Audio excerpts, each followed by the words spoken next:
few of us down here, but then again, where are the rest of the bastards? Why aren't they here? Where are the reasons? Why haven't they done anything about the mass migration that's coming into Australia? Well, they have. They created We it. need to reduce the numbers, as I have said for many, many years. My tune has not changed. I am not against migration at all. You have to do it in a managed way.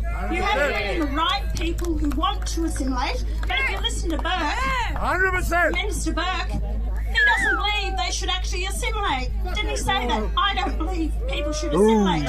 He said they should remain who they are. Well, in that case, why come to Australia? And I get so annoyed when people say, well, what is an Australian? What is an Australian, mates? Okay, we know we have our own culture, our own way of life, our own identity. We are proud of our nation. We fly the Australian flag.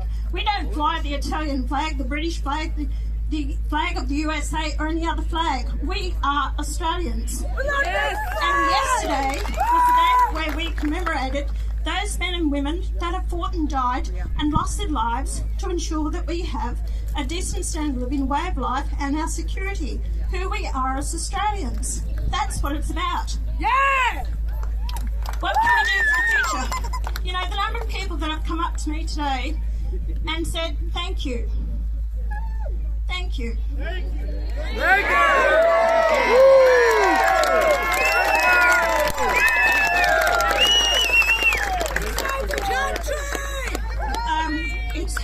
It's very touching, because when I got into this 30 years ago, on the 2nd of March, I was first elected to Parliament.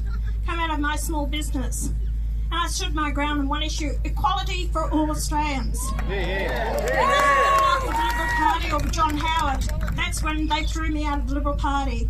But the people of Australia understood what I was saying, because I went on to win that seat with the biggest swing in the nation of 22%. Today,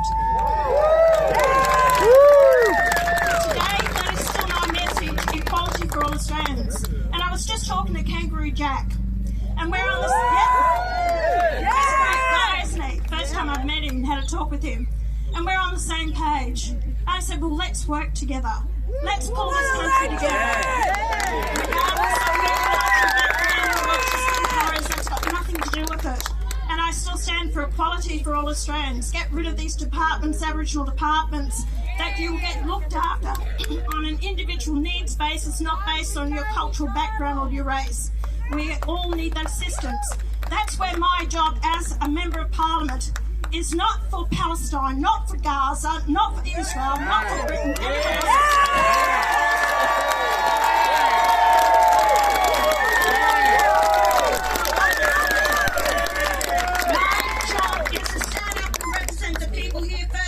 To clean up our own backyard first and foremost.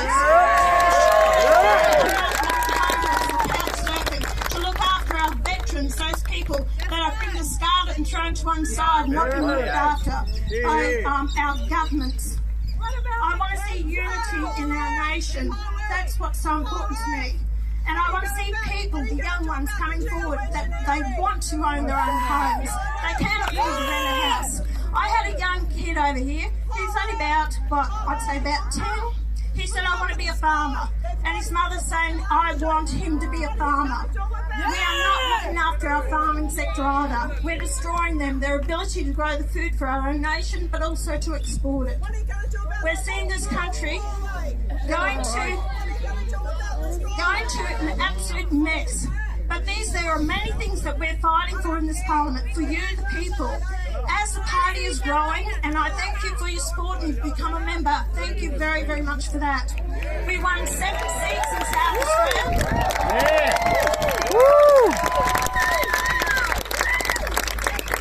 We are hoping we got the by-election on Saturday in Repeal, and we actually have the seat in Canberra, where we're sitting on 41% at the moment.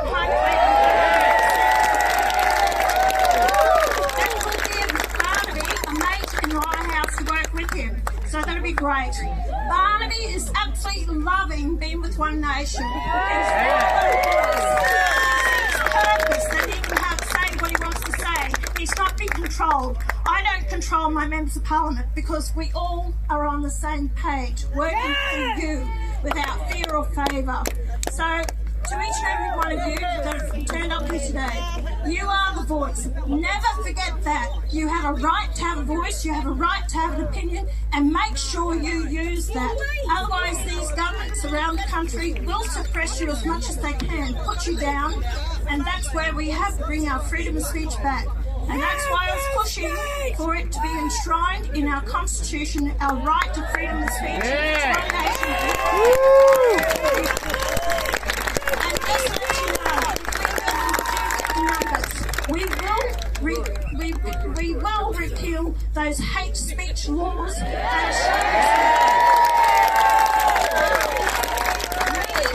a lot of work to do, but you, the people, must make sure you make your vote count at the ballot box, and don't keep returning these idiots back into this place.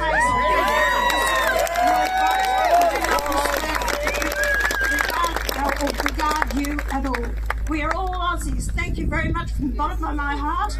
Thank you. It's been wonderful to be here with you today. Thank you, Scotty. Thank you.